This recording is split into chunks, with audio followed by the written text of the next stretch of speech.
Bonsoir, bienvenue à cette dernière vidéo du livre Prix lycéen de SES 2015. Pour conclure cette année, nous avons choisi de vous présenter un livre qui mélange de l'économie, de la finance et de la science politique.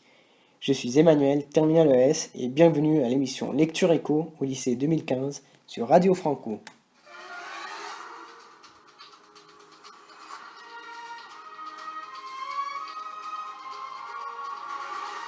Mon ami, c'est la finance. Comment François Hollande a plié devant les banquiers d'Adrien de Tricorneau, Mathias Thépaut et Franck de Dieu, édition Bayard, paru en 2014. Le candidat Hollande avait promis de reformer le système financier, son véritable adversaire. Cependant, ce livre met en évidence le pouvoir de la finance sur le marché et son influence qui fait que le pays dépende des caprices des marchés. Le livre, divisé en deux parties, présente l'histoire secrète d'une vraie fausse réforme. Dans la page 57, nous avons un extrait du discours de François Hollande au Bourget le 22 janvier 2012.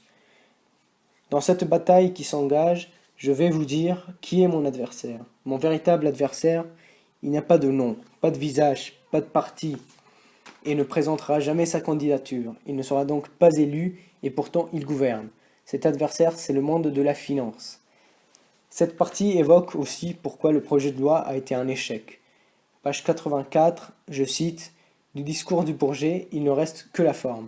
La séparation entre les activités de dépôt et les activités spéculatives est certes sur la table, mais avec de multiples exceptions. » Ceci est repris page 90 avec « Le Financial Times analysera également la loi de la sorte. » La mesure phare du gouvernement, séparation des activités spéculatives des banques et celle du financement de l'économie, occupe à peine 4 pages sur les 30 du projet de loi.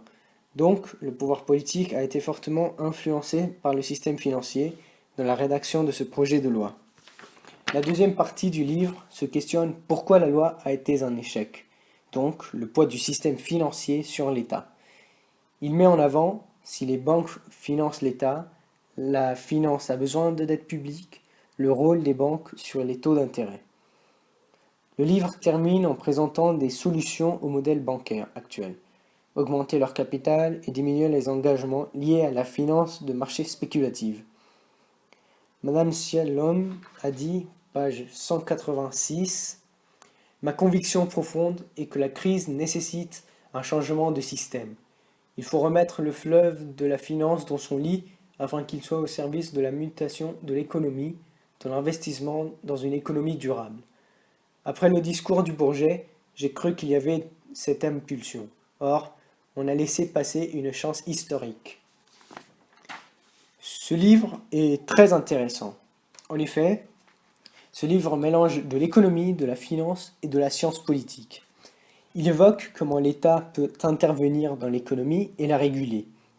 Cependant, on voit que les banques jouent un rôle très important vis-à-vis de l'État.